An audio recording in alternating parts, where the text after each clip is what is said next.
ನಿಗಮಕಲ್ಪತರೋರ್ಗಲಿತಂ ಫಲಂ ಶುಖಮುಖಾದಮೃತದ್ರವ ಸಂಯುತಂ ಪಿಬತ ಭಾಗವತಂ ರಸಮಾಲಯಂ ಮುಹುರಹೋ ರಸಿಕಾ ಭುವಿ ಭಾವುಕಾಃ. ಭಾಗವತದ ಮೊದಲ ಸ್ಕಂದದ ಮೊದಲನೇ ಅಧ್ಯಾಯದ 3ನೇ ಶ್ಲೋಕ ಇದು.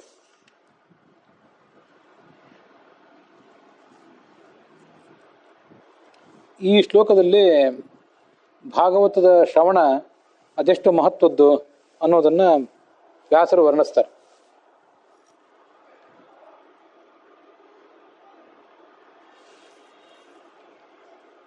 ಈ ಭಾಗವತ ಅಂದರೆ ಇದೊಂದು ಹಣ್ಣಿದ್ದಂತೆ. ಹಣ್ಣು ಮರದಿಂದ ಹುಟ್ಟುತ್ತದೆ, ನಮ್ಗೆ ಗೊತ್ತಿದೆ. ಇಲ್ಲಿ ಯಾವುದು ಮರ, ಆ ಹೆಮ್ಮರ ಯಾವುದು ಅಂದರೆ ವೇದ ಅನ್ನುವುದೇ ಒಂದು ಕಲ್ಪವೃಕ್ಷ. ವೇದ ಅನ್ನುವುದು ಕೂಡ ಒಂದು ಸಾಮಾನ್ಯವಾದ ಮರ ಏನಲ್ಲ, ದೊಡ್ಡ ಒಂದು ಕಲ್ಪವೃಕ್ಷನೇ ಅದು.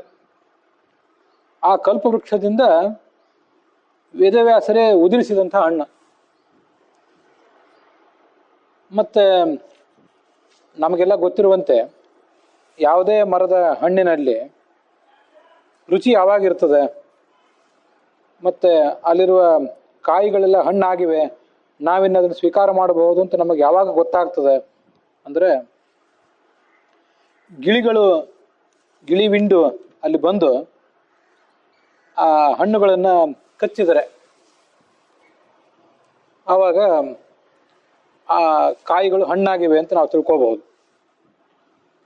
ಮನುಷ್ಯ ಆದರೆ ಕಾಯಿಗಳನ್ನು ಕೂಡ ಅವಸರದಿಂದ ತಂದು ಅದಕ್ಕೆ ರಾಸಾಯನಿಕಗಳನ್ನು ಹಾಕಿ ಹಣ್ಣು ಮಾಡ್ಲಿಕ್ಕೆ ಪ್ರಯತ್ನ ಪಡ್ತಿರ್ತಾನೆ.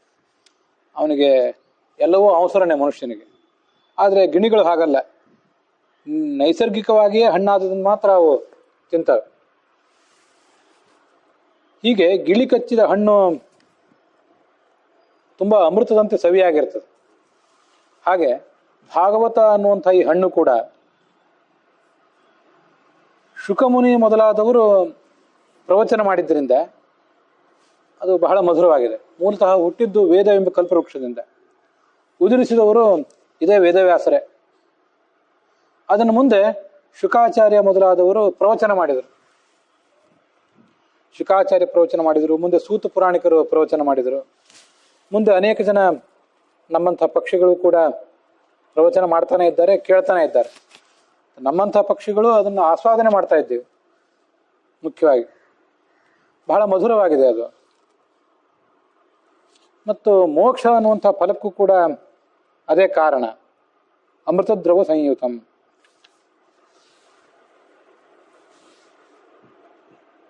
ಅದನ್ನು ಎಲ್ಲಿಯವರೆಗೆ ಪಾನ ಮಾಡಬೇಕು ಅಂದರೆ ಆಲಯಂ. ನಾವು ಸಾಮಾನ್ಯವಾಗಿ ಊಟ ಎಲ್ಲಿವರೆಗೆ ಮಾಡ್ತೀವಿ, ಒಂದೇನಾದರೂ ಪಾನ ಮಾಡ್ತೀವಿ. ಎಲ್ಲಿವರೆಗೆ ಅಂದರೆ ಹೊಟ್ಟೆ ತುಂಬುವವರೆಗೆ, ಸಾಕೆನಿಸುವವರೆಗೂ ಪಾನ ಮಾಡ್ತೇವೆ. ಆದರೂ ಊಟವನ್ನು ಕೂಡ ಒಂದು ಅಳತೆ ಮೀರಿ ಮಾಡಿದರೆ ಅದು ಹೊಟ್ಟೆಗೆ ಬಾಧಕ ಆಗ್ತದೆ. ಆದರೆ ಭಾಗವತ ಅನ್ನುವ ಗ್ರಂಥದ ರಸವನ್ನು ನಾವು ಎಷ್ಟೇ ಆಸ್ವಾದಿಸಿದ್ರೂ ಕೂಡ ಅದು ಯಾವತ್ತೂ ನಾವು ಬಾಧಕ ಅಲ್ವೇ ಅಲ್ಲ. ಇವತ್ತೊಂದು ಸ್ವಲ್ಪ ಹೆಚ್ಚು ಪ್ರವಚನ ಕೇಳಿದೆವು ಅಂದ್ರೂ ಅದು ನಾವು ಬಾಧಕ ಅಲ್ಲ. ಆದ್ದರಿಂದ ದೇಹ ಇರುವ ತನಕವೂ ಪಾನ ಮಾಡ್ತಾನೇ ಇರಿ. ಈ ದೇಹ ಭಗವಂತ ಕೊಟ್ಟಿದ್ದಾನೆ, ಅದು ಇರುವ ತನಕನೂ ಪಾನ ಮಾಡ್ತಾನೇ ಇರಿ. ಅದಲ್ಲದೆ ಮುಖ್ಯವಾಗಿ ಮುಕ್ತಿ ದೊರೆಯುವವರೆಗೂ ಆ ಲಯ ಅಂದರೆ ನಾಶ, ದೇಹದ ನಾಶ. ದೇಹ ಇರುವ ತನಕನೂ ಮಾಡಿ ಏನಿಗೆ, ದೇಹದ ಮೂಲಕನೇ ನಾವೆಲ್ಲ ಕೆಲಸಗಳನ್ನು ಮಾಡ್ಲಿಕ್ಕೆ ಸಾಧ್ಯ. ದೇಹ ಇಲ್ಲದೆ ಹೋದರೆ ಬರೀ ಜೀವ ಏನೂ ಸಾಧನೆ ಮಾಡಲಿಕ್ಕೆ ಸಮರ್ಥ ಅಲ್ಲ. ಅದರಿಂದ ದೇಹ ಅಂತೂ ಕೊಟ್ಟಿದ್ದಾನೆ ಭಗವಂತ, ಅದನ್ನು ಮಾಡಿ. ಅದಲ್ಲದೆ ಲಯ ಅಂದರೆ ಮುಕ್ತಿ. ಈ ಲಯ ಅಂದರೆ ಪ್ರಕೃತಿಯ ನಾಶ. ಪ್ರಕೃತಿ ನಷ್ಟ ಆಗೋದು ಯಾವಾಗ? ಮುಕ್ತಿಯ ಸಮಯ ಬಂದಾಗ. ಅದರಿಂದ ಜೀವ ಮುಕ್ತಿಗೆ ಹೋಗುವ ತನಕವೂ ಇದನ್ನು ಪಾನ ಮಾಡಿಯೇ ಮಾಡ್ರಿ, ಅನಂತರವೂ ಕೂಡ ಇದನ್ನು ಪಾನ ಮಾಡ್ರಿ. ಇದನ್ನು ಶಾಸ್ತ್ರದಲ್ಲಿ ಹಾಗೆ ಹೇಳ್ತಿರ್ತಾರೆ. ಇಲ್ಲಿ ಈ ಜಗತ್ತಿನಲ್ಲಿ ನಾವೇನೇನು ಕೆಲಸಗಳನ್ನೆಲ್ಲ ಮಾಡ್ತೀವಿ, ಪೂಜೆ ಮಾಡ್ತೀವಿ, ಶ್ರವಣ ಮಾಡ್ತೀವಿ, ಪ್ರವಚನ ಮಾಡ್ತೀವಿ, ಏನೇನೋ ಮಾಡ್ತಿರ್ತೀವಿ. ಇದೆಲ್ಲ ಯಾಕೆ ಮಾಡುವುದಂದ್ರೆ ಸಂಸಾರದ ಬಂಧನದಿಂದ ದಾಟಬೇಕು ಅನ್ನೋ ಉದ್ದೇಶದಿಂದ ಮಾಡ್ತಿರ್ತೇವೆ. ಸಂಸಾರ ಬಂಧನವನ್ನು ದಾಟಿದ ಮೇಲೆ ಆಮೇಲೆ ಇದನ್ನು ಮಾಡದೆ ಹೋದರೂ ಯಾರು ಕೇಳೋರಿಲ್ಲ.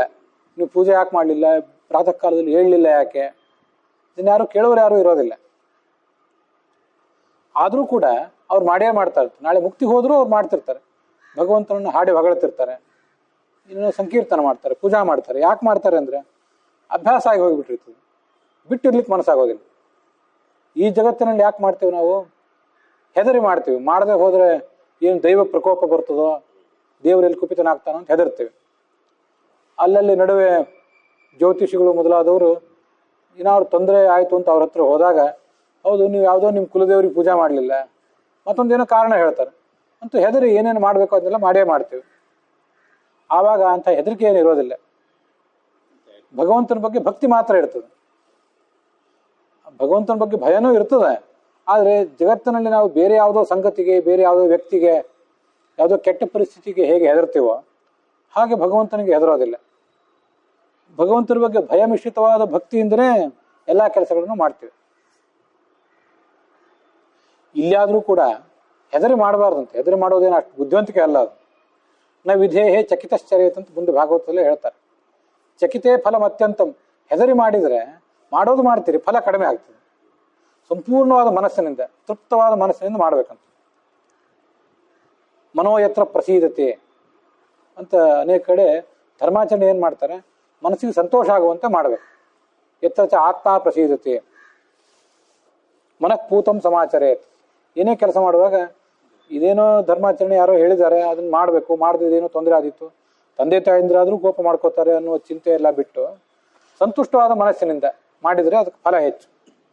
ಆದರೂ ಈ ಜಗತ್ತಿನಲ್ಲಿ ನಮಗದು ಸಾಧ್ಯ ಆಗೋದಿಲ್ಲ, 100% ನಮಗದು ಸಾಧ್ಯ ಆಗೋದಿಲ್ಲ. ಆದರೆ ಮುಕ್ತಿಯನ್ನು ಒಂದು ವೇಳೆ ಪಡೆದ ಮೇಲೆ ಆ ಸ್ವಭಾವ ಎಷ್ಟೋ ದೀರ್ಘಕಾಲದಿಂದ ಸಾಧನೆ ಮಾಡಿರ್ತಾನಲ್ಲ, ಅದನ್ನು ಬಿಟ್ಟಿರ್ಲಿಕ್ಕೆ ಮನಸ್ಸಾಗೋದಿಲ್ಲ. ಮತ್ತೆ ಹಾಸ್ಯಕ್ಕಾಗಿ ಇದನ್ನು ಹೇಳ್ಬೋದು, ಇಲ್ಲಿ ನಮಗೆ ಹೊಟ್ಟೆಗಾಗಿ ಬಟ್ಟೆಗಾಗಿ ಏನೋ ಕೆಲಸ ಮಾಡಬೇಕಾಗ್ತದೆ, ವೃತ್ತಿ ಉದ್ಯೋಗ ವ್ಯಾಪಾರ ಇತ್ಯಾದಿ. ಮುಕ್ತಿಗೆ ಹೋದ ಮೇಲೆ ಹೊಟ್ಟೆ ಬಟ್ಟೆ ಪ್ರಶ್ನೆ ಏನಿಲ್ಲಲ್ಲ. ಮತ್ತು ಆವಾಗ ಅವನಿಗೆ ಸಮಯ ಹೇಗೆ ಪಾಸ್ ಆಗಬೇಕು, ಅದೊಂದು ಸುಮ್ಮನೆ ಹಾಸ್ಯದ ಮಾತಷ್ಟೇ. ಇಲ್ಲಿ ಸಮಯ ಪಾಸ್ ಆಗದೆ ಹೋದ್ರೆ ಮನುಷ್ಯನಿಗೆ ಕಿರಿಕಿರಿ ಆಗ್ತಿರ್ತದೆ, ಬೇಸರ ಆಗ್ತಿರ್ತದೆ. ಮುಕ್ತನಿಗೆ ಸಮಯ ಹೇಗೆ ಕಳಿಬೇಕು ಅನ್ನೋದೊಂದು ಪ್ರಶ್ನೆ ಇರೋದೇ ಇಲ್ಲ. ಯಾಕಂದರೆ ಒಳಗಿರೋ ಸುಖವನ್ನೇ ಕಂಡ್ಕೊಂಡು ಬಿಟ್ಟಿರ್ತಾನೆ, ಸುಖದ ಖಜಾನೆನೇ ಓಪನ್ ಆಗಿಬಿಟ್ಟಿರ್ತದೆ. ಅದರಿಂದ ಅವನಿಗೆ ಸಮಯ ಹೇಗೆ ಕಳಿಬೇಕು ಅನ್ನೋ ದೊಡ್ಡ ಸಮಸ್ಯೆ ಆಗೋದಿಲ್ಲ. ಆದರೂ ಇದ್ದ ಸಮಯವನ್ನೆಲ್ಲ ಭಗವಂತನ ಆರಾಧನೆಯಲ್ಲೇ ಕಳೀತಾನೆ. ಆದ್ದರಿಂದ ಆಮೇಲೂ ಕೂಡ ಅದನ್ನು ಪಾನ ಮಾಡಿಯೇ ಮಾಡ್ರಿ. ಮುಹುರಹೋ ಮುಹುಹು ಮತ್ತೆ ಮಾಡ್ರಿ, ಆಮೇಲೆ ಹೋದ್ಮೇಲೂ ಮಾಡ್ರಿ. ಅಹೋ ಅಂತ ಆ ವ್ಯಾಸರೇ ಅದ್ರ ಬಗ್ಗೆ ಸಂತೋಷ ವ್ಯಕ್ತಪಡಿಸ್ತಾರೆ. ಇಂಥ ದೊಡ್ಡ ಕಾವ್ಯ ಸಿಕ್ಕಿದೆ, ಈ ಕಾವ್ಯ ಸಿಕ್ಕಾಗ ಸುಮ್ಮನೆ ಯಾಕೆ ಕಾಲ ವ್ಯರ್ಥ ಮಾಡ್ತೀರಿ? ರಸಿಕರು ಅಂತಂತಿರ್ತಾರೆ, ಚಿತ್ರ ರಸಿಕರು, ಚಿತ್ರವನ್ನು ನೋಡಿ ಮನೋರಂಜನೆ ಚಟುವಟಿಕೆಗಳಲ್ಲಿ ಆಸಕ್ತಿ ಕಾಣುವವರು, ಕಾವ್ಯ ರಸಿಕರು ಅಂತ ಹೀಗೆಲ್ಲ ಬೇರೆ ಬೇರೆ ಥರದ ಕರಿತಿರ್ತಾರೆ. ಭಾಗವತದ ಬಗ್ಗೆ, ಅಧ್ಯಾತ್ಮದ ಬಗ್ಗೆ ರಸ ಆಸಕ್ತಿ ಇದ್ದವರು ಅವರು ಮಾಡ್ರಿ. ಮುಹುರವು ರಸಿಕಾಹ ಭುವಿ ಭಾವುಕಾಹ. ರಸಿಕರಾಗ್ರಿ. ಹುಟ್ಟಿದಾರಭ್ಯ ಯಾರು ರಸಿಕರಾಗಿರೋದಿಲ್ಲ. ಅನೇಕ ಸರಿ ನಾವು ನೋಡಿದ್ದೀವಿ, ನಮ್ಮದೇ ಬಾಲ್ಯ ಯೌವನ ಅದನ್ನೆಲ್ಲ ದಾಟಿ ಬಂದಿದ್ದೀವಿ ನಾವು. ಯಾರೋ ದೊಡ್ಡ ದೊಡ್ಡ ಭಕ್ತರು ಸಣ್ಣ ಸಣ್ಣ ವಯಸ್ಸಿನಲ್ಲೇ ಭಗವಂತನ ಕಡೆಗೆ ಮನಸ್ಸಿಟ್ಟು ಅಧ್ಯಾತ್ಮದಲ್ಲಿ ಅಲ್ಲೇ ಮುಳುಗಿ ಅಲ್ಲೇ ಇದ್ದವ್ರು ದೊಡ್ಡ ದೊಡ್ಡವ್ರು ಇರ್ತಿರ್ತಾರೆ. ಆದರೆ ನಮ್ಮಂಥವ್ರಿಗೆ ಅದು ಆರಂಭದಿಂದ ಏನು ಬರ್ಲಿಕ್ಕೆ ಸಾಧ್ಯ ಆಗಲ್ಲ, ಹಾಗೆ ಬರೋದಿಲ್ಲ ಅದು. ವಿಷ್ಣು ತೀರ್ಥರು ಅದನ್ನು ಭಾಗವತ್ ಸಾರೋದ್ಧಾರದಲ್ಲಿ ಜನ್ಮಾದ್ಯ ಸಹಿತ ಅನ್ನೋ ಶ್ಲೋಕದಲ್ಲಿ ಮೊದಲೇ ಹೇಳ್ತಾರೆ, ನಮ್ಮಂಥವರಿಗೆ ಆರಂಭದಲ್ಲಿ ಹುಟ್ಟಿದ ಮೇಲೆ ತಂದೆ ತಾಯಂದಿರಾದವರು ದೇವರಿಗೆ ನಮಸ್ಕಾರ ಮಾಡುವಂತ ನಮಸ್ಕಾರ ಮಾಡಿಸ್ತಾರೆ, ಸ್ವಾಮಿಗಳಿಗೆ ನಮಸ್ಕಾರ ಮಾಡುವಂತ ನಮಸ್ಕಾರ ಮಾಡಿಸ್ತಾರೆ, ಹಿಡಿದು ಒತ್ತಾಯದಿಂದ ಮಾಡಿಸ್ತಿರ್ತಾರೆ. ಆಮೇಲೆ ಸ್ವಲ್ಪ ದೊಡ್ಡವರಾದ್ಮೇಲೆ ಉಪನಯನ ಆಗ್ತದೆ, ಅಥವಾ ಬೇರೆ ಬೇರೆ ಸಂಪ್ರದಾಯಗಳಲ್ಲಿ ಅಯ್ಯಾಚಾರ ಇತ್ಯಾದಿಗಳಾದಾಗ ಅವ್ರಿಗೊಂದಿನ ಧಾರ್ಮಿಕ ಸಂಸ್ಕಾರ ಬೋಧನೆ ಮಾಡಿದಾಗ ಮಕ್ಕಳಿಗೆ ಎಷ್ಟು ಆಲೋಚನೆ ಇರ್ತದೆ, ಅದನ್ನು ಮಾಡಬೇಕು ಅಂತ ಎಷ್ಟು ಅವರಿಗೂ ಉತ್ಸಾಹ ಸ್ಫೂರ್ತಿ ಇದ್ದಿತ್ತು, ಒತ್ತಾಯಕ್ಕಾಗಿ ಮಾಡ್ತಿರ್ತಾರೆ. ಸ್ವಲ್ಪ ವಯಸ್ಸಾದ್ಮೇಲೆ ಧರ್ಮದಲ್ಲಿ ಆಸಕ್ತಿ ಮೂಡಿದಾಗ ಸಮಾಧಾನದಿಂದ ಮಾಡ್ತಿರ್ತಾರೆ. ಇಷ್ಟಾದ್ರೂ ಚಿಕ್ಕ ಮಕ್ಕಳನ್ನಾಗಲಿ ದೊಡ್ಡವರನ್ನಾಗಲಿ ಮುನ್ನಡೆಸೋದು ಯಾವುದು? ಹಿಂದಿನ ಸಂಸ್ಕಾರವೇ. ಒಂದೇ ಧಾರ್ಮಿಕ ವಾತಾವರಣದಲ್ಲಿ ಒಂದು ಧಾರ್ಮಿಕ ತಂದೆ ತಾಯಿಗೆ ಹುಟ್ಟಿದ ಮಕ್ಕಳೇ ಎಲ್ಲರೂ ಒಂದೇ ಥರ ಇರ್ತಾರೆ ಅಂತಿಲ್ಲಲ್ಲ. ಒಬ್ಬೊಬ್ರ ಸಂಸ್ಕಾರ ಒಂದೊಂದು ಥರ ಇರ್ತದೆ, ಒಬ್ಬೊಬ್ರು ಒಂದೊಂದು ಮಾರ್ಗ ಹಿಡಿತಾರೆ. ಅದರಿಂದ ಪೂರ್ವ ಜನ್ಮದ ಒಂದು ಸಂಸ್ಕಾರ ಇದ್ದರೆ ಅದು ಈ ಜನ್ಮದಲ್ಲಿ ಕೂಡ ನಮ್ಮನ್ನು ಧರ್ಮ ಮಾರ್ಗದಲ್ಲಿ ಮುನ್ನಡೆಸ್ತದೆ. ಆವಾಗ ಮಕ್ಕಳಾದವರು ಸ್ವಲ್ಪ ವಿಳಂಬ ಆದರೂ ಅಡ್ಡಿ ಇಲ್ಲ, ಮಾರ್ಗದಲ್ಲಿ ಮುಂದಡಿತಾರೆ. ಅದರಿಂದ ರಸಿಕರಾಗಬೇಕು. ಹುಟ್ಟಿದಾರಭ್ಯ ಯಾರು ರಸಿಕರು ಇರೋದಿಲ್ಲ. ಹುಟ್ಟಿದಾರಭ್ಯನೇ ನಾವು ಇದನ್ನ ನಿರೀಕ್ಷೆ ಮಾಡುವುದಾದ್ರೆ ಹುಟ್ಟಿದಾರಭ್ಯ ಮಕ್ಕಳು ಸ್ಕೂಲಿಗೂ ಹೋಗೋದಿಲ್ಲ. ನಾವೇನಾದರೂ ಸ್ಕೂಲಿಗೆ ಬೇಕಾದ್ರೂ ಹೋಗು, ಬೇಡಾದ್ರೂ ಬಿಡು ಅಂತ ಮಕ್ಕಳಿಗೆ ಆಯ್ಕೆಗೆ ಏನಾದ್ರು ಬಿಟ್ಟರೆ ಯಾವ ಮಕ್ಕಳು ಸ್ಕೂಲಿಗೆ ಹೋಗೋದಿಲ್ಲ. ಯಾವ ವಿಜ್ಞಾನಿ, ತಂತ್ರಜ್ಞಾನಿ, ಯಾವ ದೊಡ್ಡ ಮೇಧಾವಿ ಯಾರೂ ತಯಾರಾಗಲಿಕ್ಕಿಲ್ಲ. ಎಲ್ಲರೂ ಮನೆಯಲ್ಲೇ ಇದ್ದು ತಂದೆ ತಾಯಿನ ನೋಡ್ತಾನೆ, ಅಲ್ಲೇ ಏನಾದರೂ ತಿನ್ನುತ್ತಾ ಆಟ ಆಡ್ತಾ ಕಾಲ ಕಳಿಬೇಕು ಅಂತ ಎಲ್ಲರೂ ಅಪೇಕ್ಷೆ ಪಡ್ತಾರೆ. ಆದರೆ ಅವ್ರ ತಲೆಗೆ ಒಂದು ಇಂಥ ಆದರ್ಶ ತುಂಬಬೇಕಾಗ್ತದೆ, ರಸ ಅವರಲ್ಲಿ ನಾವು ತುಂಬಬೇಕಾಗ್ತದೆ. ಅದಕ್ಕೆ ಆ ರಸ ತುಂಬಬೇಕಾದ್ರೆ ತಂದೆ ತಾಯಂದಿರಿಗೆ ಆ ರಸಜ್ಞತೆ ಇರಬೇಕು. ಲೌಕಿಕ ವಿಷಯದ ಬಗ್ಗೆ ರಸಜ್ಞತೆ ಇರುವುದೇನು ದೊಡ್ಡ ವಿಚಾರ ಅಲ್ಲ. ಯಾಕೆಂದ್ರೆ ಪ್ರತಿಯೊಬ್ಬರಿಗೂ ಕೂಡ ದುಡ್ಡಂತೂ ಬೇಕು. ಆ ದುಡ್ಡಿಗಾಗಿ ಏನಾದ್ರು ವ್ಯಾಪಾರ, ವ್ಯವಹಾರ, ಉದ್ಯೋಗ ಅಂತೂ ಮಾಡಲೇಬೇಕು. ತಂದೆ ತಾಯಂದಿರು, ಅಜ್ಜ ಅಜ್ಜಿಯರು ಅವರೇ ಮಾಡಿರ್ತಾರೆ, ಅವರು ದುಡ್ಡೇ ಗಳಿಸಿರ್ತಾರೆ. ಅಥವಾ ತಮ್ಗೆ ಆಗದೇ ಇದ್ದನಾದ್ರೂ ತಮ್ಮ ಮಕ್ಕಳು ಮೊಮ್ಮಕ್ಕಳಿಂದ ನಿರೀಕ್ಷೆ ಆದ್ರೂ ಮಾಡ್ತಾರೆ, ದೊಡ್ಡ ಸ್ಥಾನಕ್ಕೆ ಏರಬೇಕು ಅಂತ. ಅದನ್ನು ತುಂಬುತ್ತಾರೆ. ಇಂಥ ಉದ್ಯೋಗ ಮಾಡಬೇಕು, ಇಷ್ಟು ದುಡ್ಡು ಗಳಿಸ್ಬೇಕು ಅಂತ ಹೀಗೆಲ್ಲ. ಅದನ್ನು ಅಂಥದೇ ಭಾವನೆಯನ್ನ ಅಧ್ಯಾತ್ಮದಲ್ಲೂ ಕೂಡ ಹಿರಿಯರಾದವರು ಮಕ್ಕಳಿಗೆ ತುಂಬಬೇಕು, ಮಕ್ಕಳನ್ನ ರಸಿಕರನ್ನಾಗಿ ಮಾಡಬೇಕು. ಈಗಾಗಲೇ ನೀವು ರಸಿಕರಾಗಿದ್ದರೆ, ರಸಜ್ಞರಾಗಿದ್ದರೆ ಬಹಳ ಸಂತೋಷ, ಪಾನ ಮಾಡೇ ಬಿಡ್ರಿ. ಒಂದ್ ವೇಳೆ ರಸಜ್ಞರಾಗಿಲ್ಲದೆ ಹೋದ್ರು ಅಧ್ಯಾತ್ಮದ ಬಗ್ಗೆ ಆಸಕ್ತಿಯನ್ನು ಬೆಳೆಸ್ಕೊಂಡು ಆಮೇಲೆ ಅದನ್ನು ಮಾಡ್ರಿ. ಭಾವುಕಾಹ, ಎಲ್ಲಾ ಪುರುಷಾರ್ಥಗಳು ನಿಮಗೆ ಸಿಗ್ತವೆ, ನೀವು ಕೂಡ ಭಾವುಕರಾಗ್ತೀರಿ. ಅದಕ್ಕೆ ಹೆಚ್ಚಿನ ಅರ್ಥಗಳನ್ನ ಮುಂದೆ ಹೇಳ್ತೇನೆ ಮತ್ತೆ. ರಸಿಕಾಹ ಭುವಿ ಭಾವುಕಾಹ. ಭಾಗವತದಂತ ಗ್ರಂಥ ಸಿಕ್ಕಿದೆ, ಮತ್ತೆ ವಿಳಂಬ ಯಾಕೆ ಮಾಡ್ತೀರಿ? ಹಿಂದಿನ 2ನೇ ಶ್ಲೋಕದಲ್ಲಿ ಅದು ಬಂದಿದೆ. ಧರ್ಮ ಪ್ರೋಜ್ಜಿತ ಕೈತವೋತ್ರ ಪರಮಃ ಅನ್ನೋ ಶ್ಲೋಕದಲ್ಲಿ ಶ್ರೀಮದ್ ಭಾಗವತೆ ಮಹಾಮುನಿಕೃತೆ ಕಿಂವಾ ಪರೇರೀಶ್ವರ ಅನ್ನುವ 3ನೇ ಸಾಲಿನಲ್ಲಿ ಪಾದದಲ್ಲಿ ಆ ವಿಚಾರ ಬಂದಿದೆ.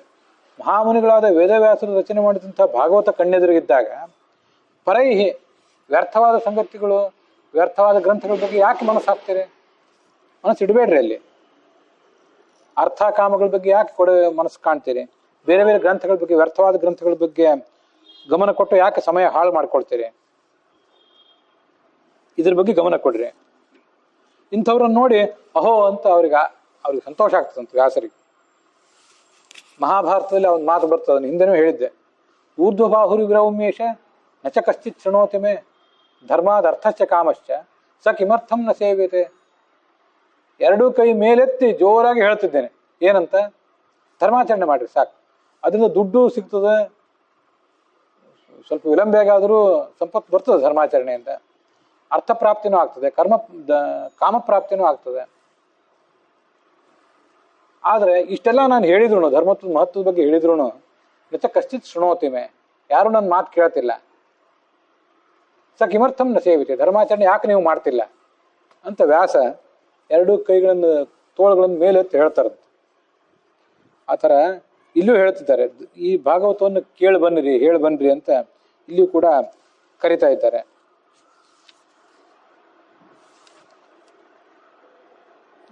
ಇಲ್ಲಿ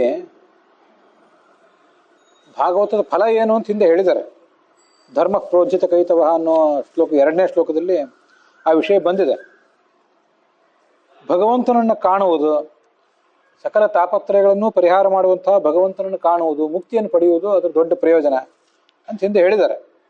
ಫಲದ ಬಗ್ಗೆ ಏನು ಗೊತ್ತಿಲ್ಲ ಅಂತಲ್ಲ, ಫಲದ ಬಗ್ಗೆ ಗೊತ್ತಿದ್ದ ಮೇಲೂ ಕೂಡ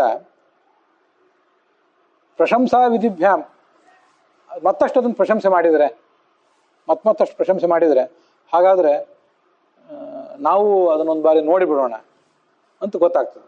ಫಲ ಇದೆ ಅಂತ ಗೊತ್ತು, ಮತ್ತೆ ಹ್ಯಾಮರಿಂಗ್ ಮಾಡಬೇಕು, ಸುತ್ತಿಗೆ ಪೆಟ್ಟು ಬೀಳ್ತಿರ್ಬೇಕು. ಇಂಥ ಫಲ ಇದೆ, ಇಂಥ ಫಲ ಇದೆ, ಬನ್ರಿ ಬನ್ರಿ ಮತ್ತೆ ಹೇಳಿದಾಗಲೇ ಮನುಷ್ಯ ಅಲ್ಲಿ ಪ್ರವೃತ್ತಿ ಮಾಡ್ತಾನೆ. ಪ್ರಶಂಸಾ ವಿಧಿಭ್ಯಾಮ್ ಕ್ಷಿಪ್ರ ಪ್ರವೃತ್ತಿ ಭವತಿ. ಆದ್ರಿಂದ ಅವನು ಬೇಗ ಅಲ್ಲಿ ಕೆಲಸ ಮಾಡ್ತಾನೆ, ಬಂದು ತೊಡಗ್ತಾನೆ ಅದರಲ್ಲಿ. ಇತಿ ಪ್ರಶಸ್ಯ ವಿಧತ್ತೆ, ಆದ್ರಿಂದ ಅದನ್ನು ಪ್ರಶಂಸೆ ಮಾಡ್ತಾ ಇದ್ದಾರೆ. ನಿಗಮ ಕಲ್ಪತರೋಹೋ ಗಲಿತ ಮಿತಿ. ವೇದ ಅನ್ನುವುದೇ ಒಂದು ದೊಡ್ಡ ವೃಕ್ಷ, ಅದರಿಂದ ಉದುರಿ ಬಿದ್ದಂಥ ಹಣ್ಣಿದು. ಯಾರು ಉದುರಿಸಿದ್ದು ಅಂದ್ರೆ ಭಗವತ ಗಲಿತಂ, ಸ್ವಯಂ ಭಗವಂತನೇ ಆ ಹಣ್ಣನ್ನು ಕೆಳಗೆ ಬೀಳಿಸಿದ. ಶುಕೇನ ದ್ರವೀಕೃತಂ ಉಕ್ತಂಚ ಬ್ರಹ್ಮಾಂಡೆ. ಹಣ್ಣು ದೊಡ್ಡ ಹೆಮ್ಮರದಲ್ಲಿ ಒಂದು ಹಣ್ಣು ಆಯಿತು, ಗಿಳಿ ಅದನ್ನು ಕಚ್ಚಿ ಅದರ ರಸ ನೋಡಿತು. ಹಾಗಾದ್ರೆ ಹಣ್ಣು ಇನ್ನು ಇವೆಲ್ಲ ಕಾಯಿಗಳು ಹಣ್ಣಾಗಿರ್ಬೋದು ಅಂತ ತಿಳ್ಕೊಂಡು ನಮ್ಮಂಥ ಮನುಷ್ಯರು ಕೂಡ ಅದನ್ನ ಬಯಸಿದೆವು. ಬ್ರಹ್ಮಾಂಡ ಪುರಾಣದಲ್ಲಿ ಅದನ್ನೇ ಹೇಳ್ತಾರೆ. ಅಲ್ಲಿ ಗಿಳಿ ಮೊದಲಾದ ಹಕ್ಕಿಗಳು ಹಣ್ಣನ್ನು ರುಚಿ ನೋಡಿರ್ತವೆ. ಇಲ್ಲಿ ಗಿಳಿ ಅಂದ್ರೆ ಈ ಶುಕಾಚಾರ್ಯ, ಅವನೇ ಭಾಗವತ ಪ್ರವಚನ ಮಾಡಿದ. ಬ್ರಹ್ಮಾಂಡ ಪುರಾಣದಲ್ಲಿ ಏನಿದೆ ಅಂದ್ರೆ, ಮಹಾಮೋಕ್ಷ ಫಲೋ ವೃಕ್ಷ ವೇದೋಯಂ ಸಮುದೀರಿತ. ವೇದ ಅನ್ನೋದು ದೊಡ್ಡ ವೃಕ್ಷ ಇದ್ದಂತೆ, ವೇದಾದಿ ಶಾಸ್ತ್ರಗಳು ದೊಡ್ಡ ವೃಕ್ಷ ಇದ್ದಂತೆ. ಅದು ಅದರಲ್ಲಿ ಏನಿದೆ, ವೃಕ್ಷ ಅಂದಮೇಲೆ ಅದಕ್ಕೊಂದು ಹಣ್ಣಿರಬೇಕು, ಮತ್ತೆ ಅದಕ್ಕೆ ಹೂವಿರಬೇಕು, ಎಲೆಗಳಿರಬೇಕು, ಚಿಗುರು ಇರಬೇಕು. ಇದೆಲ್ಲ ಎಲ್ಲಿ ಕಾಣಿಸ್ತದೆ ಈ ವೇದ ಅನ್ನೋ ವೃಕ್ಷದಲ್ಲಿ ಅಂದ್ರೆ ಅದನ್ನ ಈ ಪುರಾಣದಲ್ಲಿ ಹೇಳ್ತಾರೆ. ವೇದ ಅನ್ನುವ ವೃಕ್ಷಕ್ಕೆ ಧರ್ಮ ಅನ್ನುವುದೇ ಹೂವು, ಅರ್ಥ ಅನ್ನುವುದು ಅದರ ಎಲೆ, ಕಾಮ ಅನ್ನುವುದು ಅದರ ಚಿಗುರೆಲೆ. ಮೊದಲು ಸಣ್ಣ ಚಿಗುರೇನು ಕಾಣಿಸ್ತದಲ್ಲ ಅದೇ ಕಾಮ.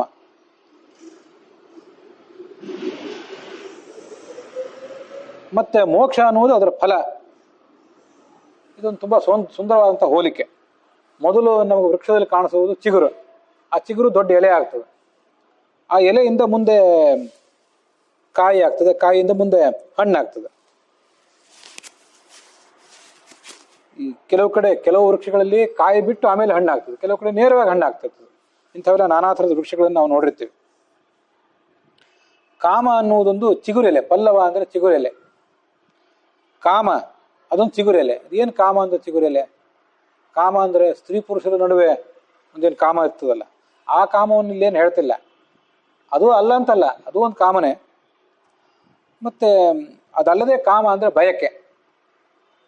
ಮೊದಲು ವೃಕ್ಷದಲ್ಲಿ ಕಾಣಿಸ್ಕೊಳ್ಳೋದು ಚಿಗುರೆಲೆ, ಕೆಂಬಣ್ಣದ ಚಿಗುರು, ಮೋಹಕವಾದ ಚಿಗುರು ಮೊದಲು ಕಾಣಿಸ್ತದೆ ವೃಕ್ಷದಲ್ಲಿ. ಹಾಗೆ ನಮ್ಮಲ್ಲಿ ಮೊದಲು ಬಯಕೆ, ಅಧ್ಯಾತ್ಮವನ್ನ ಕೇಳಬೇಕು, ಭಾಗವತಾದಿಗಳನ್ನು ಕೇಳಬೇಕು ಅಂತ ಒಂದು ಬಯಕೆ ಮೊದಲು ಚಿಗುರು ಹೊಡಿತದೆ. ಅದನ್ನು ವ್ಯವಹಾರದಲ್ಲಿ ಹೇಳ್ತಿರ್ತಾರೆ, ಆಸೆ ಚಿಗುರು ಹೊಡೆಯಿತು ಅಂತ ಹೇಳ್ತಿರ್ತಾರೆ. ಚಿಗುರು ಅಂದ್ರೆ ಪ್ರಾರಂಭ ಅಂತಾನೆ ಅರ್ಥ. ಸ್ವಲ್ಪ ಹೊತ್ತು ಮೊದಲು ಹೀಗೆ ಚಿಗುರು ಕಾಣಿಸ್ತದೆ. ಆದ್ರಿಂದ ಕಾಮ ಅಂದ್ರೆ ಬಯಕೆ, ಧರ್ಮಾಚರಣೆ ಮಾಡಬೇಕು, ಅಧ್ಯಾತ್ಮದ ಬಗ್ಗೆ ಗಮನ ಕೊಡಬೇಕು, ವ್ಯರ್ಥವಾದ ಜೀವನ ಕಳಿಬಾರದು ಅಂತ ಒಂದು ಬಯಕೆ. ಆ ಬಯಕೆ ಅನ್ನುವುದೇ ಒಂದು ಚಿಗುರೆಲೆ. ಅದಲ್ಲದೆ ಕಾಮ ಅಂದ್ರೆ ಸ್ತ್ರೀ ಪುರುಷರ ನಡುವಿನ ಕಾಮ ಅಂತ ಇಟ್ಕೊಂಡ್ರು ಅದೂ ತಪ್ಪೇನಲ್ಲ. ಯಾಕೆಂದ್ರೆ ಸಂಸಾರ ಅನ್ನುವುದೇ ಅಧ್ಯಾತ್ಮಕ್ಕೆ ಮೂಲ. ಇಲ್ಲಿ ಈಸಬೇಕು, ಆಮೇಲೆ ಇದ್ದು ಜಯಿಸ್ಬೇಕು. ಗಂಡ ಹೆಂಡಂದ್ರು, ಗಂಡು ಹೆಣ್ಣುಗಳ ನಡುವೆ ಒಂದು ಆಕರ್ಷಣೆ ಇರ್ತದೆ. ಬೇರೆ ಪ್ರಾಣಿಗಳಲ್ಲೂ ಗಂಡು ಹೆಣ್ಣು ನಡುವೆ ಆಕರ್ಷಣೆ ಇರ್ತದೆ. ಆದ್ರೆ ಆ ಆಕರ್ಷಣೆಯಿಂದ ಏನು ಮಹಾಫಲ ಸಾಧ್ಯ ಆಗೋದಿಲ್ಲ. ಇಲ್ಲಿ ಗಂಡ ಹೆಂಡಂದ್ರ ನಡುವೆನೂ ಒಂದು ಕಾಮ ಅನ್ನೋದೇನಿರ್ತದಲ್ಲ, ಅದು ಒಂದು ಚಿಗುರೆ ಈ ವೇದ ವೃಕ್ಷಕ್ಕೆ. ಯಾಕೆ ಅಂದ್ರೆ ನಮಗೆ ಮದುವೆ ಮಾಡುವಾಗ ಧರ್ಮೇಚ ಅರ್ಥೇಚ ಕಾಮೇಚ ನಾತಿ ಚರಾಮಿ ಅಂತ ಬೋಧನೆ ಮಾಡಿಸಿರ್ತಾನೆ. ಗಂಡನಾದವನು ಹೆಂಡತಿಯನ್ನ ಧರ್ಮಕ್ಕೆ ಸಂಬಂಧಪಟ್ಟಂತೆ, ಅರ್ಥಕ್ಕೆ ಸಂಬಂಧಪಟ್ಟಂತೆ, ಕಾಮಕ್ಕೆ ಸಂಬಂಧಪಟ್ಟಂತೆ ಮೀರಬಾರದು. ನಾವಿಬ್ರು ಸೇರಿ ಧರ್ಮ ಅರ್ಥ ಕಾಮಗಳನ್ನು ಅನುಭವಿಸೋಣ, ಮುಂದೆ ಮೋಕ್ಷ ಸಾಧನೆ ಆಗ್ತದೆ ಅಂತ ಅವರು ಪ್ರತಿಜ್ಞೆ ಮಾಡಿರ್ತಾರೆ. ಮತ್ತೆ ಹೀಗವ್ರು ಮಾಡಿದ್ರಿಂದ, ಧಾರ್ಮಿಕವಾದ ಜೀವನ ನಡೆಸಿದ್ರಿಂದ, ಇಬ್ಬರು ಪರಸ್ಪರ ಪೂರಕ ಆಗಿದ್ದರಿಂದ ಧರ್ಮಾಚರಣೆ ಸಾಧ್ಯ ಆಗ್ತದೆ. ಯಾರು ಗೃಹಸ್ಥನಾಗೋದಿಲ್ಲ ಅವನಿಗೆ ನೇರವಾಗಿ ಎಲ್ಲರಿಗೂ ಆ ಧರ್ಮದ ಆಚರಣೆ ಸಾಧ್ಯ ಆಗೋದಿಲ್ಲ. ಕೆಲವರು ಗೃಹಸ್ಥ ಜೀವನದಲ್ಲಿ ಆಸಕ್ತಿನೇ ಇಲ್ಲದೇನೆ ಕೇವಲ ಧರ್ಮದಲ್ಲಿ ಮಾತ್ರ ಆಸಕ್ತರಿದ್ದವರು, ಅಧ್ಯಾತ್ಮದಲ್ಲಿ ಮಾತ್ರ ಆಸಕ್ತಿ ಇದ್ದವರು ಇರ್ತಿರ್ತಾರೆ. ಅವ್ರ ಬಗ್ಗೆ ನಾವಿಲ್ಲಿ ಹೇಳ್ತಿಲ್ಲ. ಆದ್ರೂ ನಮ್ಮಂಥವ್ರಿಗೆಲ್ರಿಗೂ ಕೂಡ ವೈವಾಹಿಕ ಜೀವನ ಅನ್ನೋದು ಮೊದಲ ಮೆಟ್ಲು. ಅದಾದ್ಮೇಲೆ ಒಂದು ಹಂತದಲ್ಲಿ ಸುಖ ಎಲ್ಲ ಉಂಡ ಮೇಲೆ ಇನ್ನು ಧರ್ಮ ಅಧ್ಯಾತ್ಮ ಅದ್ರ ಕಡೆ. ಇದು ನಮಗೆ ಸಹಜ. ನೇರವಾಗಿ ಸಣ್ಣ ವಯಸ್ಸಿನಲ್ಲಿ, ಬಾಲ್ಯದಲ್ಲಿ, ಯೌವನದಲ್ಲಿ ನಮಗೇನು ಇದನ್ನೆಲ್ಲ ಕೇಳಬೇಕು ಅಂತ ಅನ್ಸೋದಿಲ್ಲ. ಅವಾಗ ಒಂದೇಳಿ ಕೇಳಿದ್ರು ಅದರಲ್ಲಿ ಡಿಗ್ರಿ ಮಾಡ್ಕೊಂಡ್ರೆ ಆ ಥರ ಅಲ್ಲಿ ಗಮನ ಹೋಗಿರ್ತದೆ ಅಷ್ಟೇ. ಸಹಜವಾದ ಆಸಕ್ತಿ ಅಲ್ಲಿ ಇರೋದಿಲ್ಲ. ಸಹಜವಾದ ಆಸಕ್ತಿ ಬರೋದು ಯಾವಾಗ ಅಂದ್ರೆ ಸಂಸಾರದಲ್ಲಿ ಸುಖ ದುಃಖ ಎಲ್ಲ ಉಂಡಾಗ, ಆಮೇಲೆ ಆಸಕ್ತಿ ಬರೋದು.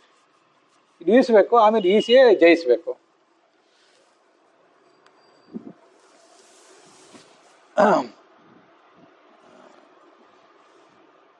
ಮಹಾಭಾರತದಲ್ಲಿ ಬರೋ ಮಾತನ್ನು ಹೇಳಿದ್ದೆ ಅವತ್ತು ಮೊನ್ನೆ ಏಕಾದಶಿ ದಿವಸ. ಧರ್ಮ ಅರ್ಥ ಕಾಮ ಇವೆಲ್ಲ ಪರಸ್ಪರ ವಿರುದ್ಧ, ಹೇಗೆ ಅದಕ್ಕೆ ಸಂಗಮ ಒಟ್ಟುಗೂಡಿಸ್ಕೊಂಡು ನಡೆಯೋದು ಹೇಗೆ ಅಂದರೆ, ಯಾರಿಗೆ ಬುದ್ಧಿ ಇಲ್ವೋ ಅವರಿಗೆ ಧರ್ಮ ಅರ್ಥ ಕಾಮಗಳನ್ನು ಒಟ್ಟಿಗೆ ತೊಗೊಂಡು ಹೋಗ್ಲಿಕ್ಕೆ ಆಗೋದಿಲ್ಲ, ಅವ್ರಿಗೆ ವಿವೇಕ ಇರೋದಿಲ್ಲ. ವಿವೇಕ ಇದ್ದವರು ತಮ್ಮ ವೈವಾಹಿಕ ಜೀವನವನ್ನು ಧಾರ್ಮಿಕ ಜೀವನಕ್ಕೆ ಅನುಕೂಲ ಮಾಡ್ಕೋತಾರೆ. ಯಸ್ಯ ಭಾರ್ಯಾಚ ಧರ್ಮಶ್ಚ ಪರಸ್ಪರ ವಶಾನುಗವು. ನಮ್ಮ ಹೆಂಡತಿ ಅಂದರೆ ನಮ್ಮ ಗಂಡ ಹೆಂಡಂದ್ರೆ ವೈವಾಹಿಕ ಜೀವನ ಅನ್ನೋದು ಧಾರ್ಮಿಕ ಜೀವನಕ್ಕೆ ಅನುಕೂಲ ಆಯಿತು ಅಂದರೆ, ಅನುಕೂಲ ಆಗದೆ ಹೋದ್ರೂ ತೊಂದರೆ ಇಲ್ಲ, ಪ್ರತಿಕೂಲ ಅಂತೂ ಆಗಬಾರ್ದು, ವಿರೋಧ ಆಗಬಾರ್ದು. ನಾವು ಮಾಡೋ ಧರ್ಮಾಚರಣೆಗೆ ಅವರಿಂದ ವಿರೋಧ ಆದರೂ ಬರಬಾರ್ದು. ಅನುಕೂಲವೇ ಆದರೂ ಬಹಳ ಸಂತೋಷ. ಅನುಕೂಲ ಆಗಿಬಿಟ್ರೆ ಅದರಿಂದ ಧರ್ಮದ ಕಡೆಗೆ ಕ್ರಮವಾಗಿ ಮನಸ್ಸು ಹೋಗ್ತದೆ. ಒಂದು ಗಾದೆ ಮಾತು ಹೇಳ್ತಿರ್ತಾರೆ, ಸುಮ್ಮನೆ ಹಾಸ್ಯಕ್ಕಾಗಿ ಹೇಳ್ತಿರ್ತಾರೆ. ಸ್ವಲ್ಪ ಹಾಸ್ಯ ಆದರೂ ಅದರಲ್ಲೊಂದು ತಥ್ಯಾಂಶ ಇರೋದು ಹೌದು. ಎಲ್ಲರೂ ಮದುವೆ ಮಾಡ್ಕೊಳ್ಳೇಬೇಕು, ಯಾರೂ ಮದುವೆ ಆಗಲಾರ್ದೆ ಇರಬಾರ್ದು. ಯಾಕೆ ಅಂತಂದರೆ, ಮದುವೆ ಮಾಡ್ಕೊಂಡ ಮೇಲೆ ಒಂದು ವೇಳೆ ನಿನ್ನ ಅದೃಷ್ಟ ಸರಿ ಇದ್ದರೆ ಗಂಡ ಹೆಂಡತಿರಿಬ್ಬರು ಸೇರಿ ಸ್ವರ್ಗ ಸುಖನೇ ಸವಿತಾರೆ, ಭಾಳ ಸಂತೋಷನೇ ಆಯಿತು. ಒಂದು ವೇಳೆ ನಿಮ್ಮ ಅದೃಷ್ಟ ಸರಿ ಇಲ್ಲದೆ ಹೋದರೆ, ಸ್ವರ್ಗ ಸುಖ ನೀವು ಸಿಗದೆ ಹೋದರೆ, ನೀನು ದೊಡ್ಡ ತತ್ವಜ್ಞಾನಿ ಆದರೂ ಆಗ್ತೆ ಅಂತ. ಸಂಸಾರ ಎಲ್ಲ ಅನುಭವಿಸಿ ಇಲ್ಲಿ ಏನೋ ಇದೆ ಅಂತ ತಿಳ್ಕೊಂಡ್ಬಿಟ್ಟಿದ್ದೆ, ಏನೂ ಇಲ್ಲ, ಇನ್ನು ಸಾಕಿನ್ನ ಅಂತೇಳಿ ತತ್ವಜ್ಞಾನದ ಕಡೆಗಾದರೂ ಹೋಗ್ತಾನೆ, ಸನ್ಯಾಸಿ ಆದರೂ ಆಗ್ತಾನೆ.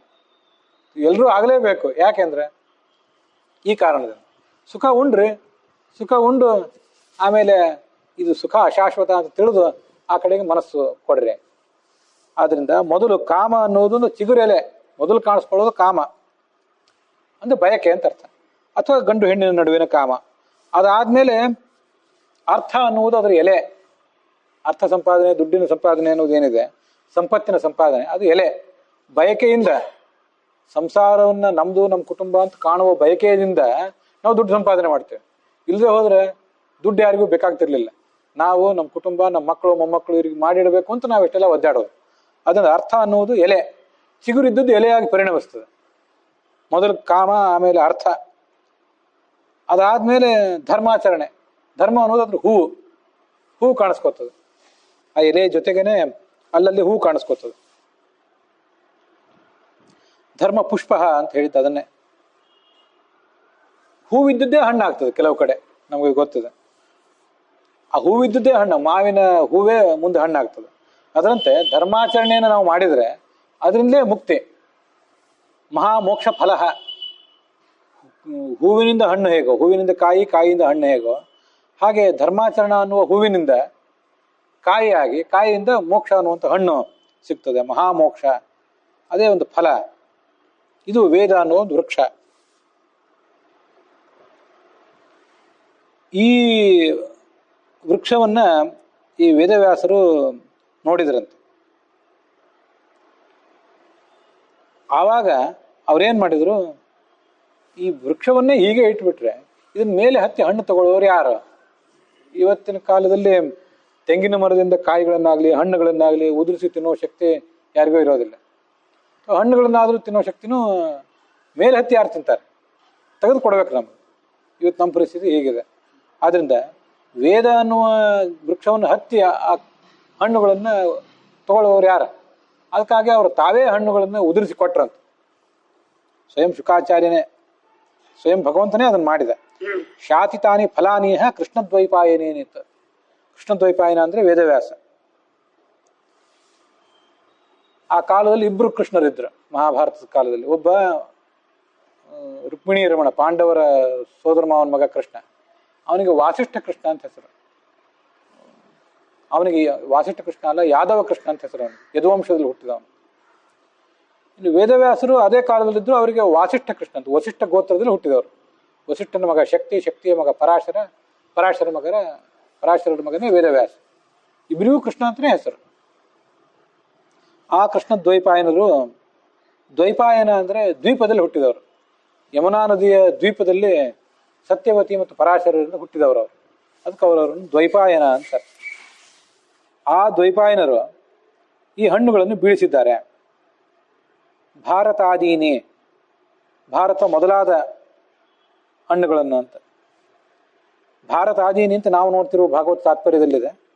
ಭಾಗವತ್ ತಾತ್ಪರ್ಯ ಕಣ್ಮುಂದೆ ಇಟ್ಕೊಂಡು ನೋಡುವವರು ಭಾರತ ಆಖ್ಯಾನಿ ಅಂತ ಇನ್ನೊಂದು ಪಾಠ ಇದ್ದದನ್ನ ಗೋವಿಂದಾಚಾರ್ಯ ಗುರುತಿಸ್ತಾರೆ. ಭಾರತಾಖ್ಯಾನಿ ಯಾನೀಹ ತಥಾ ಭಾಗವತಂ ಭುವಿ. ಭಾರತಾಖ್ಯಾನಿ ಅನ್ನೋ ಪಾಠವೇ ಹೆಚ್ಚು ಸರಿ ಅಂತ ಗೋವಿಂದಾಚಾರ್ಯ ಹೇಳ್ತಾರೆ. ಆದರೂ ಭಾರತ ಆದೀನಿ, ಭಾರತ ಮೊದಲಾದ ಫಲಗಳು ಅವನ್ನೆಲ್ಲ ವೇದವ್ಯಾಸರು ರಚನೆ ಮಾಡಿದರು. ತಥಾ ಭಾಗವತಂ ಭುವಿ, ಅದನ್ನೆಲ್ಲ ರಚನೆ ಮಾಡಿದ್ದಾದ್ಮೇಲೆ ಕೊನೆಗೆ ಭಾಗವತವನ್ನು ರಚನೆ ಮಾಡಿದರು. ಮಹಾಭಾರತ ಎಲ್ಲ ರಚನೆ ಮಾಡಿ ಉಳಿದ 17 ಪುರಾಣಗಳನ್ನು ರಚನೆ ಮಾಡಿ 18 ಪುರಾಣಗಳಲ್ಲಿ ಮಹಾಭಾರತ ಸೇರಿಲ್ಲ, ಅದನ್ನ ಇತಿಹಾಸ ಅಂತಾರೆ. ಅದನ್ನು ರಚನೆ ಮಾಡಿ 17 ಪುರಾಣಗಳನ್ನು ರಚನೆ ಮಾಡಿ ಅವ್ರಿಗೆ ಸಮಾಧಾನ ಆಗದೇ ಇದ್ದಾಗ 18ನೇ ಪುರಾಣವಾದ ಭಾಗವತವನ್ನು ರಚನೆ ಮಾಡಿದರು. ಅದರಿಂದ ಭಾರತ ಆದೀನಿ ಅಂದ್ರೆ ಭಾರತ ಮತ್ತು ಉಳಿದ 17 ಪುರಾಣಗಳನ್ನು ರಚನೆ ಮಾಡಿದ ಮೇಲೆ ಅಂತ ಅರ್ಥ. ಭಾರತ ಆದೀನಿ ಅಂತಲೇ ಇದ್ರೂ ಚೆನ್ನಾಗಿರ್ತದೆ, ಹಾಗೂ ಅರ್ಥ ತಿಳ್ಕೊಳ್ಬಹುದು. ಅದಾದ್ಮೇಲೆ ಭಾಗವತವನ್ನು ಕೂಡ ರಚನೆ ಮಾಡಿದರು. ಅದಾದ್ಮೇಲೆ ಆ ಹಣ್ಣನ್ನ ಅವ್ರೇನೋ ಬೀಳಿಸ್ಕೊಟ್ರ ಮೇಲಿಂದ, ಅದೀಗ ಇವ್ರಿಗ್ಯಾರಿಗೂ ಹಣ್ಣಾದ್ರ ಮೇಲೆ ಹೋಲಿಕೆ ಆಗ್ತಿರ್ಲಿಲ್ಲ. ನಮ್ಮ ಸ್ಥಿತಿ ಹೇಗಿರ್ತದಂದ್ರೆ, ಆ ಹಣ್ಣುಗಳನ್ನು ಕೊಟ್ಟ ಮೇಲೂ ಕೂಡ ಹಣ್ಣನ್ನೇ ತಿನ್ನುವವರು ನೇರವಾಗಿ ಇವತ್ತು ಕಡಿಮೆ. ಹಳೆ ಕಾಲದಲ್ಲಿ ಮಾವಿನ ಹಣ್ಣು ಕೈ ಸಿಕ್ಕರೂ ಅದನ್ನ ನೇರವಾಗಿ ಹಾಗೆ ತಿಂತಿದ್ರು. ಕಬ್ಬು ಇವತ್ತಿಗೂ ಹಾಗೆ ಅನೇಕ ಜನ ತಿಂತಾರೆ. ಅದರಲ್ಲೂ ಮುಂದಿನ ತಲೆಮಾರುಗಳಿಗೆ ನೇರವಾಗಿ ಅದನ್ನು ತಿನ್ಲಿಕ್ಕೆ ಸಾಧ್ಯ ಆಗೋದಿಲ್ಲ. ಅವರಿಗೆ ರಸರೂಪದಲ್ಲಿ ಬೇಕು, ಜ್ಯೂಸಿನ ರೂಪದಲ್ಲೇ ಬೇಕು. ನಮ್ದೆಲ್ಲ ಪರಿಸ್ಥಿತಿ ಹೀಗಿದೆ. ಆರ್ದ್ರೀಕೃತಾನಿ ತಾನೀಹ ಶುಕ ಪ್ರವೃತ್ತಿಗಳು ಜನೇಹಿ. ಶುಕಾಚಾರ್ಯ ಮೊದಲಾದವರು ಅದನ್ನ ಜ್ಯೂಸಿನ ರೂಪದಲ್ಲಿ ಮಾಡಿಕೊಟ್ರು, ಅದರ ರಸ ಕೊಟ್ರು. ಆ ಭಾಗವತ ಅನ್ನೋ ಗ್ರಂಥದ್ದು ಕೂಡ ಗ್ರಂಥ ಅಲ್ಲಿದೆ, ಆ ಗ್ರಂಥದ ನಮಗೆ ತಿಳಿಬೇಕಲ್ಲ, ಅದನ್ನು ರಸದ ರೂಪದಲ್ಲಿ ಅವರು ಕೊಟ್ರು. ಶುಕ ಮೊದಲಾದ ಸಾಧಕರು, ಜನರು ಅಂತ ಅರ್ಥ. ಆರ್ದ್ರ ಅಂದ್ರೆ ಒದ್ದೆ ಆಗೋದು, ರಸ ಮಾಡೋದು ಅಂತ ರಸವನ್ನು ಕೊಟ್ರು. ಖ್ಯಾಪಯದ್ವಿರು ಗುರು ಪ್ರೋಕ್ತಾನ್ ವೇದಾರ್ಥಾನ್ ಗ್ರಂಥ ನಿಷ್ಠಿತಾನ್. ಅವರು ಭಾಗವತ ಹೇಳೋದು ಅಂದ್ರೆ ಸುಮ್ಮನೆ ಶ್ಲೋಕ ಹೇಳುವುದು ಕೇಳುವುದಲ್ಲ, ವ್ಯಾಖ್ಯಾನ ಮಾಡೋದು, ಎದುರಿಗೆ ಕೂತವರಿಗೆ ಏನಾದ್ರು ಸಂಶಯ ಬಂದರೆ ಸಂಶಯ ಪರಿಹಾರ ಮಾಡೋದು, ಇದೆಲ್ಲ ಇರ್ತದೆ. ತಮ್ಮ ಗುರುಗಳಾದ ತಮ್ಮ ತಂದೆಯೂ ಆದಂತಹ ವೇದವ್ಯಾಸರಿಂದ ತಾವೇನು ಅರ್ಥಗಳನ್ನು ಕಲ್ತಿದ್ರಲ್ಲ, ಆ ವೇದಾದಿ ಶಾಸ್ತ್ರಗಳ ಅರ್ಥ ಈ ಭಾಗವತದಲ್ಲಿ ಏನಿದೆಯಲ್ಲ ಅದನ್ನ ಕೂತು ಜನರಿಗೆ ಮನ ಮುಟ್ಟುವಂತೆ ಬೋಧನೆ ಮಾಡಿದರು, ಎಲ್ರಿಗೂ ತಿಳಿಯುವಂತೆ ಮಾಡಿದರು. ಇನ್ನ ಈ ವೇದ ಅನ್ನೋದೊಂದು ವೃಕ್ಷ, ಅಲ್ಲಿ ಹಣ್ಣುಗಳನ್ನೆಲ್ಲ ಉದುರಿಸಿಕೊಟ್ರು ಅಂತ ಬಂತು. ಈ ವೇದವ್ಯಾಸರು ಏನ್ ಮಾಡಿದ್ರು ಅಂದ್ರೆ, ಕಾಣಿಚಿತ್ ದರ್ಶಯಾಮಾಸ ವೃಕ್ಷಸ್ಯಾಗ್ರೇ ಫಲಾನಿತ್ತು. ಹಾಗಾದ್ರೆ ವೇದ ಎಂಬ ವೃಕ್ಷದಿಂದ ಹಣ್ಣುಗಳನ್ನು ಉದುರಿಸಿ ಕೊಟ್ಟ ಮೇಲೆ ಅಲ್ಲಿ ವೇದದಲ್ಲಿ ಇನ್ನೇನು ಹಣ್ಣಿಲ್ಲೇನೋ ಅಂದ್ರೆ, ಅಲ್ಲಿ ಇನ್ನೂ ಹಣ್ಣುಗಳು ಇದ್ದೇವೆ, ಅದ್ರಲ್ಲಿ ಕೆಲವೊಂದು ನಿಮಗೆ ಕೊಟ್ರಷ್ಟೆ. ಮತ್ತು ಅನೇಕ ಹಣ್ಣುಗಳಲ್ಲಿ ಇದ್ದೇ ಇದೆ, ಅದನ್ನು ನೋಡ್ರಿ. ನಿಮ್ಗೆ ಎಷ್ಟೆಷ್ಟು ಶಕ್ತಿ ಇದೆಯೋ ಅಷ್ಟು ವೇದಾದಿ ಗ್ರಂಥಗಳನ್ನು ಅಧ್ಯಯನ ಮಾಡ್ರಿ, ಭಾಗವತ ಮಹಾಭಾರತಾದಿ ಗ್ರಂಥಗಳನ್ನು ಅಧ್ಯಯನ ಮಾಡ್ರಿ ಅಂತ ತೋರಿಸ್ಕೊಟ್ರು. ವ್ಯಾಚಕ್ಷಮಾಣೋ ವೇದಾರ್ಥಂ ಭಗವಾನ್ ಲೋಕಪೂಜಿತ. ವೇದ ಯಾಕೆ ಕಷ್ಟ? ವೇದದ ಹಣ್ಣನ್ನು ಅವರು ಕಿತ್ತು ಕೊಡಬೇಕಾಯ್ತು. ಯಾಕೆ ಅಂದ್ರೆ ನಮಗೆ ಇದೊಂದು ಗೊತ್ತಿರಬೇಕು. ನಮಗಿವತ್ತು ಕನ್ನಡ ಗೊತ್ತು, ಹಳೆಗನ್ನಡ ಗೊತ್ತಿಲ್ಲ. ಸಂಸ್ಕೃತ ಪಂಡಿತರಾದವರಿಗೆ ಗೊತ್ತಿರ್ತದೆ, ಹಳೆಯ ಸಂಸ್ಕೃತ ಪಂಡಿತರಿಗೂ ಗೊತ್ತಿರೋದಿಲ್ಲ ಹೆಚ್ಚು. ಸಂಸ್ಕೃತ ಪಂಡಿತರಾದವರಿಗೂ ಕೂಡ ಸಂಸ್ಕೃತ ಡಿಗ್ರಿಯನ್ನು ಕೊಡುವಾಗ ಹಳೆಯ ಸಂಸ್ಕೃತವನ್ನು, ವೈದ್ಯದ ಸಂಸ್ಕೃತವನ್ನು ಕಲಿಸೋದಿಲ್ಲ. ಅದನ್ನು ನಾವೇ ಮತ್ತೆ ಅಭ್ಯಾಸ ಮಾಡಿ ಒಂದಿಷ್ಟು ಕಲಿಬೇಕಾಗ್ತದೆ. ಯಾಕೆ ವೇದದ ಅಧ್ಯಯನ ಕಷ್ಟ ಅಂದ್ರೆ, ಅದೆಲ್ಲರಿಗೂ ಸಾಧ್ಯ ಆಗೋದಿಲ್ಲ ಅಂದ್ರೆ, ಇವತ್ತು ಹೊಸಗನ್ನಡ ಬಲ್ಲವರಿಗೆ ಹಳೆಗನ್ನಡ ಹೇಗೆ ಕಷ್ಟವೋ ಹಾಗೆ ಸಂಸ್ಕೃತ ಪಂಡಿತರಿಗೂ ಕೂಡ, ಸಂಸ್ಕೃತ ಪಂಡಿತರು ಅಲ್ಲದೇ ಇದ್ದವ್ರಿಗೆ ಮಾತ್ರ ಅಂತಲ್ಲ, ಸಂಸ್ಕೃತ ಪಂಡಿತರಿಗೂ ಕೂಡ ವೇದದ ಅರ್ಥ ತಿಳ್ಕೊಳ್ಳಿಕ್ಕಾಗೋದಿಲ್ಲ. ಸುಮ್ಮನೆ ವೇದಾರ್ಥ ಹೇಳಿ ಪೌರೋಹಿತ್ಯ ಮಾಡಿಸ್ಬೋದು, ಎಲ್ಲ ಕೆಲಸಗಳನ್ನು ಮಾಡ್ಬೋದು, ಮದುವೆ ಉಪನಯನ ಏನು ಬೇಕಾರೆಲ್ಲ ಮಾಡ್ಬೋದು. ಅರ್ಥ ತಿಳಿಯೋದಿಲ್ಲ. ಅರ್ಥ ತಿಳಿಲಿಕ್ಕಾಗಿ ಮತ್ತೆ ಈ ಭಾಗವತ ಮೊದಲಾದ ಗ್ರಂಥಗಳು ಬೇಕಾದವು. ಅವರ ಅನುಕೂಲಕ್ಕಾಗಿ ಇದನ್ನು ಮಾಡಿದ್ದು. ನೀವೇ ಹೋಗಿ ವೇದ ಅನ್ನೋ ಮರವನ್ನು ಹತ್ತಿರಿ, ಅದನ್ನು ಕಿತ್ಕೊಳ್ರಿ ಅಂದ್ರೆ ಇವ್ರಿಗೆ ಸಾಧ್ಯ ಆಗೋದಿಲ್ಲ. ಅದಕ್ಕಾಗಿ ಹೀಗೆ ಅವ್ರು ಮಾಡ್ಬೇಕಾಯ್ತು, ಮೇಲೆ ಹತ್ತಿ ಅದನ್ನು ತೋರಿಸ್ಬೇಕಾಯ್ತು ಅವರು. ಇತಿಹಾಸ ಪುರಾಣಾಭ್ಯಾಂ ವೇದಂ ಸಮುಪಬೃಂಹಯೇತ್ ವಿಭೇತ್ಯಲ್ಪಶ್ರುತಾದ್ ವೇದ ಮಾಮಯಂ ದೂಷಯೇದಿತಿ. ವೇದಗಳನ್ನು ಅರ್ಥ ಮಾಡ್ಕೋಬೇಕಾದ್ರೂ ಕೂಡ ಮಹಾಭಾರತ ಅನ್ನುವ ಇತಿಹಾಸ, ಭಾಗವತಾದಿ ಪುರಾಣಗಳ ನೆರವು ಬೇಕು. ಹಾಗೇ ವೇದಾರ್ಥ ಏನು ನಾವು ತಿಳ್ಕೊತೀನಿ ಅಂತ ಹೋದರೆ ವೇದ ಹೆದರ್ತದಂತ ನಮ್ಮ ನೋಡಿ. ಏನು ಅರ್ಥ ತಿಳ್ಕೊತ ನೀವು ನಾನು ನೋಡಿ, ನನಗೇನು ತಪ್ಪರ್ಥ ಮಾಡಿಬಿಟ್ಟ ನೀವನು ಅಂತದ್ದು ಹೆದರ್ತದಂತ ಮಹಾಭಾರತ ಹೇಳ್ತದೆ. ಅದಷ್ಟೇ ಅಲ್ಲ, ವೇದವ್ಯಾಸರು ಮೇಲೆ ಹೋಗಿ ಕಿತ್ತು ಹಣ್ಣು ತತ್ತು ಕೊಟ್ಟರು, ನಾವೇನಾದರೂ ಮೇಲೆ ಹೋಗಿ ಹಣ್ಣು ಕಿತ್ತುಬೇಕಂತ ಹೋದರೆ ಬಿದ್ದು ಕೈಕಾಲು ಮುಡ್ಕೊಂಡೇವೆ ಅಷ್ಟೇ. ವೇದ ಅನ್ನೋ ವೃಕ್ಷವನ್ನು ನಮ್ಗೆ ಇರ್ಲಿಕ್ಕಾಗೋದಿಲ್ಲ. ಭಾರತಂ ಬ್ರಾಹ್ಮಣಾದೀನ ವೇದಾರ್ಥ ಪರಿವಿತ್ತಯೇ ತೇವ ವೇದಾಸ್ತ್ವನ್ಯೇಷಾಂ ನರ್ತೇ ತತ್ ಕಸ್ಯಚಿತ್ ಸುಖಂ. ಭಾರತ, ಭಾಗವತ ಮೊದಲಾದ ಗ್ರಂಥಗಳಿವೆಯಲ್ಲ, ನಿಮಗೀಗ ವೇದಾದಿಗಳನ್ನ ಓದುವ ಶಕ್ತಿ ಇದ್ದರೆ ವೇದಾದಿಗಳ ಜೊತೆಗೆ ಭಾರತ ಭಾಗವತವನ್ನೂ ಓದ್ರೆ ಆವಾಗ ವೇದದ ಅರ್ಥನೂ ಸ್ಪಷ್ಟ ಆಗ್ತದೆ. ಒಂದು ವೇಳೆ ನಿಮಗೆ ವೇದದ ಅರ್ಥವನ್ನು ಓದುವ ಶಕ್ತಿನೇ ಇಲ್ಲದೆ ಹೋದರೆ ಆವಾಗ ಭಾರತ ಭಾಗವತ ಅಷ್ಟೇ ಹೋದ್ರೆ, ಒಂದೇ ಇವೆರಡನ್ನೇ ಹೋದ್ರೆ. ಯಾಕಂದ್ರೆ ಇದು ಸುಲಭ, ಇದು ಅರ್ಥ ಮಾಡ್ಕೊಳ್ಳೋದು ಸುಲಭ. ಆದ್ರಿಂದ ಭಾರತ ಭಾಗವತಾದಿಗಳನ್ನೇ ಹೋದ್ರೆ. ಅಂತೂ ಭಾರತ ಭಾಗವತಗಳು ಇಲ್ಲದೆ ಯಾರಿಗೂ ಏನೂ ಸುಖ ಇಲ್ಲ. ವೇದವನ್ನು ಬಲ್ಲವರಿಗೂ ಸುಖ ಇಲ್ಲ. ಯಾಕಂದ್ರೆ ವೇದ ಅರ್ಥ ತಿಳ್ಕೊಳ್ಳಿಕ್ಕೆ ಭಾರತ ಭಾಗವತ ಬೇಕು. ವೇದವನ್ನು ಯಾರು ತಿಳಿದೇ ಇಲ್ವೋ ಅವರಿಗಂತೂ ಭಾರತ ಭಾಗವತಗಳು ಬೇಕೇ ಬೇಕು. ಅದರಿಂದ ಇದನ್ನು ಅಧ್ಯಯನ ಮಾಡ್ರಿ. ಯಾರಿಗೆ ಶಕ್ತಿ ಇದೆ ಅವ್ರು ತಾವೇ ಮರ ಹತ್ತುತ್ತಾರೆ, ಹಣ್ಣನ್ನು ಕೊಯ್ತಾರೆ. ವೇದಾದಿಗಳನ್ನು ಅಧ್ಯಯನ ಮಾಡುವವರು ಇದ್ದಾರೆ, ಅದನ್ನು ಮಾಡುವವರು ಅದನ್ನು ಮಾಡಲಿ, ಇದನ್ನು ಮಾಡುವವರು ಇದನ್ನು ಮಾಡ್ರಿ. ಕಷ್ಟ ಇರೋದ್ರಿಂದ, ವೇದದ ಅಧ್ಯಯನ ಕಷ್ಟ ಇರೋದ್ರಿಂದ ಅದೆಲ್ಲರಿಗೂ ಸಾಧ್ಯ ಆಗೋದಿಲ್ಲ ಅಂತ ಈ ಕೆಲಸ ನಾವು ಮಾಡಿಕೊಟ್ಟಿದ್ದೀವಿ ಅಂತಾರೆ ವ್ಯಾಸರು. ಏತೇಷಾಂ ಅಥವಾ ತೇಷಾಂ ರಸಾನ್ ಪಿಬತ ಸಜ್ಜನಾಹ. ಸಜ್ಜನರೇ, ನೀವೆಲ್ಲ ರಸ ಕುಡೀರಿ. ಸಜ್ಜನರೊಂದು ಯಾರೊಂದು ಹಿಂದೆ ಬಂತು, ಶಾಂತ ಸ್ವಭಾವ ಇದ್ದವರು, ಮತ್ತೆ ಕಾರುಣಿಕ, ಜಗತ್ತಿನ ಬಗ್ಗೆ ಕರುಣೆ ಇರಬೇಕು. ಸುಹೃದ ಸರ್ವದೇಹಿನ, ಜಗತ್ತಿನಲ್ಲಿ ಇರುವ ಎಲ್ಲರನ್ನೂ, ಪ್ರಾಣಿ ಪಕ್ಷಿ, ಮನುಷ್ಯರಲ್ಲಿ ಸ್ತ್ರೀ ಪುರುಷ, ಬಡವ ಬಲ್ಲಿದ, ಪಂಡಿತ ಪಾಮರ, ಮೇಲ್ಜಾತಿ ಕೆಳಜಾತಿ, ಯಾವ ವರ್ಗ ಜಾತಿ ಭೇದ ಇಲ್ಲದೇನೆ ಎಲ್ಲರನ್ನೂ ತನ್ನ ಗೆಳೆಯರಿವರು ಅಂತ ಪ್ರೀತಿಸಬಲ್ಲವನೇನಿದ್ದಾನೆ ಅವನೇ ಭಾಗವತ ಹೇಳಲಿಕ್ಕೆ ಅಧಿಕಾರಿ, ಅವನೇ ಕೇಳಲಿಕ್ಕೆ ಅಧಿಕಾರಿ.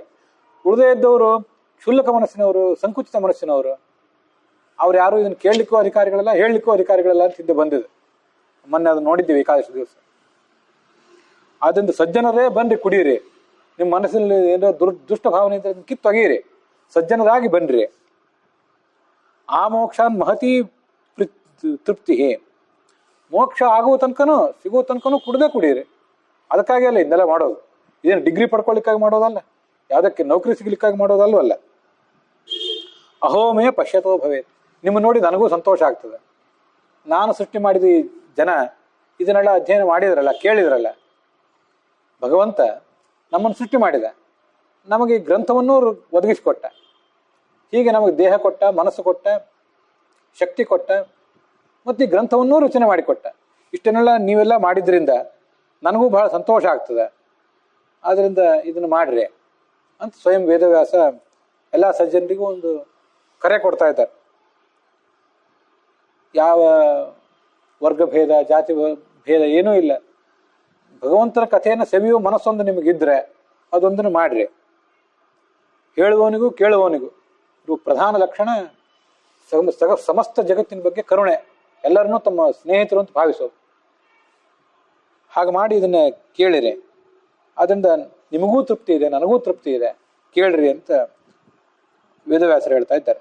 ಅಲ್ಲಿಗೆ ಆ ಮೊದಲು ಈ 3ನೇ ಶ್ಲೋಕದ ಭಾಗವತ ಶ್ಲೋಕದ ಅರ್ಥ, ಅದರ ಭಾವಾರ್ಥ ಮತ್ತು ಅದರ ಭಾಗವತದ ತಾತ್ಪರ್ಯಾರ್ಥ ಇವು ಸಮಾಪ್ತವಾಗಿವೆ. ಇದಕ್ಕೆ ಸಂಬಂಧಪಟ್ಟಂತೆ ಬೇರೆ ವ್ಯಾಖ್ಯಾನಕಾರರು ಏನು ಹೇಳಿದ್ದಾರೆ, ಮತ್ತು ಅಲ್ಲಿನೂ ಏನಾದರೂ ವಿಶೇಷ ವಿಷಯಗಳಿವೆಯಾ, ಭಾಗವತ ಸಾರೋದ್ಧಾರದಲ್ಲಿ ಏನು ಹೇಳಿದ್ದಾರೆ ಅನ್ನೋ ವಿಷಯಗಳನ್ನೆಲ್ಲ ಮುಂದಿನ ಭಾಗದಲ್ಲಿ ನೋಡೋಣ.